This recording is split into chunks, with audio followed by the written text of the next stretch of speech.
جماعة النهارده هرسم الأوضة دي كلها عشان ابقى تقريبا رسمت السطح كله. رحت المرسم علشان اجهز الألوان اللي هحتاجها، ودرجات الديزاين اللي مختاره صعبة شوية، فهتلاقوني بحط ألوان غريبة على بعض عشان اطلع الدرجات مظبوط. وعلشان اعمل ألوان قريبة من الألوان الأكليريك بكميات كبيرة علشان تكفي الجدران، بستخدم مركزات ألوان وبلاستيك أبيض علشان برضو الألوان تبقى زي الدهانات بالظبط وتستحمل. وبرقم درجات الألوان على الكوبايات، وبعمل تيست برضو على ورقة وبعملها بنفس الأرقام علشان يبقى سهل أفرق بينهم بعدين. وكده خلصت كل الدرجات وبهدلت الدنيا خالص، بس الألوان طلعت جامدة.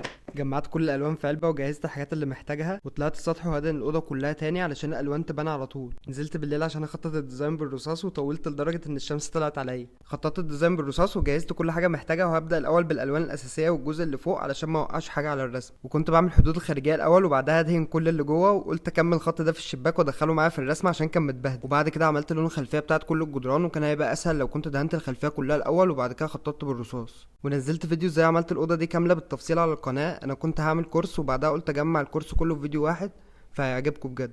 المهم دهنت الشباك كله، وكويس اني عملت كده عشان بقى انضف وادخله في الرسمه.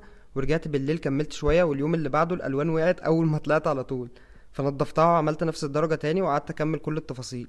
وكنت برسم كل الجدران في نفس الوقت، بس على حسب الشمس موجوده فين، لان انا بادئ الجدار ده في الصيف وخلصته في الشتاء. والرسم في العادي بيطول جامد، بس الاوضه دي اكتر حاجه خدت مني وقت ومجهود، بس طلعت جامده في الاخر. وقعدت اخلص كل التفاصيل الممله اللي بتاخد وقت في الفاضي، وعلشان برضو الديزاين والفكره تبان جهزت درجات الاحمر عشان هعمل فروع الزرع بالاحمر، بس هتبقى جامده. وكنت عايز اعمل الحتت البيضاء الاول علشان المنظر يبان وابدا اعمل التفاصيل. وفكره الاوضه دي ان عايز اعمل كل جدار بديزاين ورسمه مختلفه، بس اللي هيبص من بعيد هيلاقي كل الجدران مكمله بعض وعامله منظر اجمالي وبعد مختلف برضو. وطلعت اليوم اللي بعده اول ما جهزت الحاجه وبدات ارسم، الدنيا عملت معايا العوق. قعدت تمطر ساعتين تقريبا وانا اعيط على الجدار اللي هيبوظ، بس الحمد لله بعد ما خلصت كله بقى تمام، والالوان طلعت ضد الميه، حتى اللي لسه ما نشفش وما حصلوش حاجه. عملت اسود غامق، وكده بدات اعمل التفاصيل المهمه وهرسم كل حاجه تاني بالفرشه واخطط كل الحدود الخارجيه. جيت اليوم اللي بعده الصبح عشان اعمل الجزء اللي بيجمع بين الجدارين، وعدلت في شويه الوان علشان كنت عايز اعمل فروع الزرع كل جزء منها في جدار عشان الرسمتين يبقوا مكملين بعض في الاخر.